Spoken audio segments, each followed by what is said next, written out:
ประดับมาสบายดีน้องสาวพีซีพีลาเบอร์ทุกคนเนาะสบายดีลูกค้าที่ซื้ออยู่ข้างเราราคาหาเพื่อนกันสบายดีเนาะอันมื้อนี้เราจะมาเฮ็ดคลิปเนาะ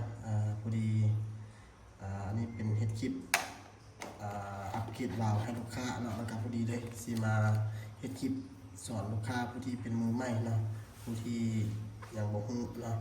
ยังเฮ็ดบ่ทันเป็นเนาะนะครับเลยเฮ็ดคลิปเนาะเอาช่องลงช่อง YouTube เลยเนาะส่วนไอ้น้องคนใดที่ฮู้แล้วก็สามารถเรียนผ่านได้หรือว่าอยากแสดงความคิดเห็นอยู่กับกล้องคอมเมนต์เนาะเพื่อแลกเปลี่ยนความคิดเห็นแลกเปลี่ยนความรู้กันเนาะไอ้ฮู้สองน้องฮู้นึงแลกเปลี่ยนกันบ่มีปัญหาหยังเนาะมาเฮาสิมาเริ่มต้นเลยเนาะ เริ่มต้นเลยเนาะตั้งแต่อันนี้ตัวนี้เฮ็ดจำพวกนี้ถือว่าเฮ็ดเปลี่ยนใกล้สิแล้วไปแล้วจำพวกนี้เด้อเพราะว่าเป็นประกอบให้ลูกค้าเนาะมาวันนี้เฮาสิเฮ็ดเริ่มใหม่เลยเนาะเริ่มใหม่เลยโอเคเนาะแกะกล่องใหม่เลยเริ่มใหม่ให้น้องเฮ็ดเลยเนาะให้น้องเบิ่งไปนำกันเนาะคลิปจะยาวๆด้วยน้อยนึงให้น้องนะเพราะว่าเฮาสิอธิบายตั้งแต่ต้นจนว่าเกือบจบเลยเนาะให้ละเอียดแน่เนาะเพื่อให้ละเอียดได้น้อยนึงเนาะเนาะเอามาหั่นฝาปิดเกนเวียนออกก่อนเนาะตัวนี้เป็นวาล์ว1/2เนาะจำพวกไปนำปิ๊กคอนโดก็คือกันด้วยคอนโดก็หั่นห้องเล็กออกแล้วก็จะเห็นแบบนี้เลยแล้วมีน็อตตัวน้อยๆนี่เนาะน็อตที่หาน็อตอันไหนที่พอดีก็ได้เนาะมันมีหลายวิธีหรือว่าเราจะหั่นเจาะเทปนี้ออกแล้วก็หั่นน็อตปรับลมมันออกก็แล้วก็เอากระเจียวเอาทางออกเลยก็ได้นะบ่มีปัญหาหยังนะเปลี่ยนเอาเบิดเนาะแหวนเนาะตัวบริเวณมาน้ำมันนี่เนาะตัวนี้ก็ใช้ได้อยู่เนาะใช้ดีอยู่แต่ว่าอยู่ในระดับ 3-4 เดือนนี่แหละเนาะเวลามันกระจายลมกับบ่ค่อยบานไหลแล้วเนาะแล้วก็เปลี่ยนออกเป็นแหวนมูบิอาร์เนาะตัวนี้เป็นแหวนมูบิอาร์เด้อเฮาขายเด้อตัวนี้เด้อครับขายคือกันขายเป็นชุดเนาะชุดนึงมี8 อันเนาะแล้วก็ไอ้น้องคนใดที่ถึงแม้ว่าบ่ได้ซื้อเครื่องอยู่หั่นเฮาแต่อยากอัปเกรดวาล์วเนาะก็ทักมาเนาะเฮาสิฮับเฮ็ดให้พร้อมหรือว่าเสร็จซื้อชุดนี้ไปเปลี่ยนเอาก็ได้เนาะนี่เนาะวิธีเอาลูกยางนี้ออกหลายคนก็น่าจะรู้เลยเพราะว่าไอ้น้องเขาเจ้าอยู่หลายๆช่วงเขาเจ้าก็เห็นแล้วเนาะนี่เนาะนี่เนาะ มันมีหลายวิธีเนาะตั้งกันเนาะบางคนก็เอาไฟลนก็ได้เนาะขึ้นกับความถนัดของแต่ละคนมันบ่คือกันเนาะเฮ็ดจังได๋ก็ได้หรือว่านี่เฮาเห็นบ่ เฮ็ดเป็นปลายเหล็กแหลมๆนี่จีออกเลยเนาะตัวนี้เนาะนี่เห็นบ่จะง่ายก่อนเนาะจะจีออกเนาะอย่าเอาเลยเปลี่ยนเนาะเอาเป็นทุกอย่างยางคาสไนลอนเนาะตัวนี้เด้อยางคาสไนลอนตัวนี้เป็นยางแข็งตัวนี้เนาะนี่เนาะยางแข็งตัวนี้เป็นของเยอรมันแท้เด้อตัวนี้เด้อ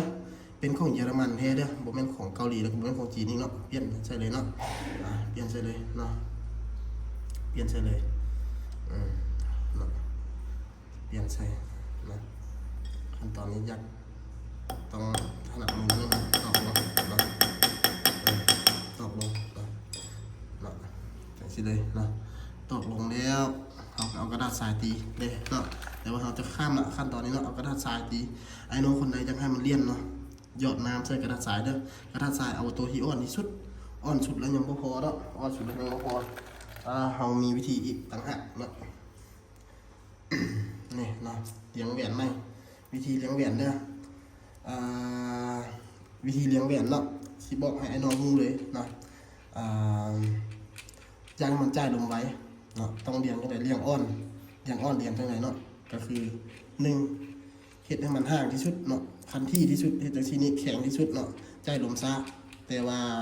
อายุการใช้งานจะทนเนาะ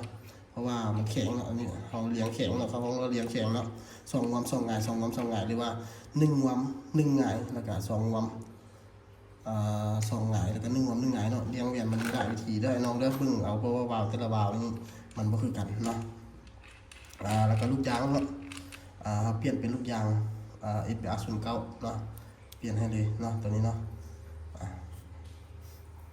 เนาะถือว่าก็คือว่าโอเคละจบแล้วเนาะเปลี่ยนลูกยางเป็นอย่างให้พร้อมแล้วก็มีไอ้น้องกระตีเนาะตีใส่กระดาษทรายเอากระดาษทรายตัวอ่อนที่สุดเนาะถือว่าโอเคละถือว่าตั้งลมตั้งอย่างไรเนาะ